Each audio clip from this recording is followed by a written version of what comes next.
name is Jeffries. So we heard all the commotion with the cops. We saw there were a ton of cops actually right down the street. It was all the way down. So we came out. A couple of our neighbors are out here already hanging out, checking out what's going on. My wife came out too, and she actually checked our Ring camera, which is kind of crazy. And she's, hey, I think someone's in our bushes. So after looking at the camera, we did see that someone ran across the street, ran into our bushes. And so I was like, oh crap. Like, I gave these guys a heads up. I'm like, hey guys, we might be checking something out right now. And then my wife went and locked herself in the room or in the house. And then I went into the shed to grab a shovel, and I opened up the shed, and there was a guy in there. So I shoved the shed right away, closed it up, and then put my hands on it. And I was like, just started yelling, police, help, help, help, as loud as I could, because I didn't know what else to do. These guys ran off to go grab the cops for me. My friend here also came up and helped me kind of hold the shed closed while the guy was in there.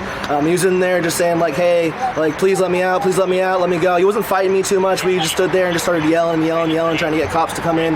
They finally came in. They got the gentleman out of there. We checked the camera to see if there's anyone else that came through, but yeah, that's pretty much it. Someone ran into our shed, and I had an exciting night. So were you scared?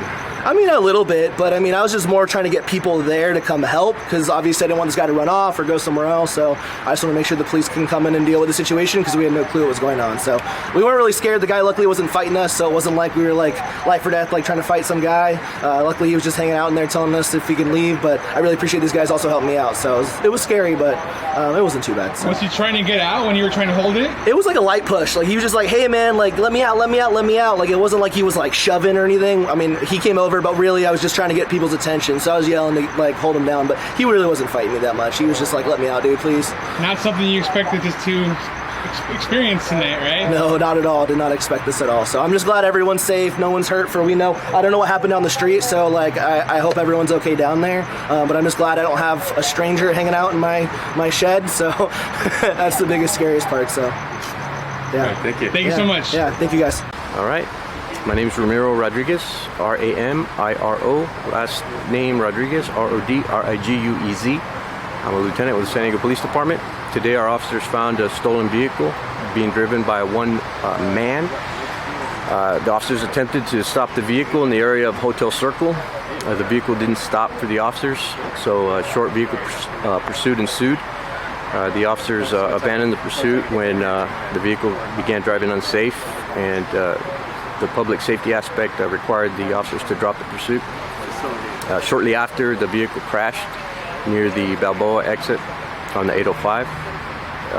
The officers, with the help of the police helicopter, found the male in the backyard on Othello Drive. The male was in a shed, hiding. The officers were able to arrest the male without further incident as he came out of the shed. The male was not injured. The vehicle did crash. The airbags were deployed, but the male was not injured, and he'll be booked into jail shortly for possession of the stolen vehicle.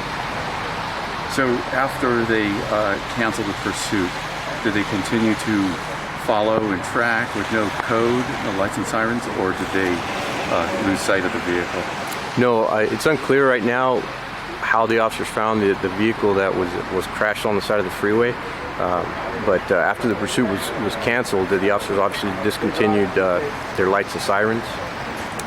The vehicle crashed shortly thereafter, and one of the officers found the vehicle crashed with the airbags deployed right by the Balboa exit on the 805. And this was caught on one of the flock cameras. Can you tell us the importance of those cameras to help you guys out? Well, those cameras, they have the capability to read license plates, so they're license plate readers. That vehicle was reported stolen several days ago, and the officers found that vehicle rolling around and were able to track it down.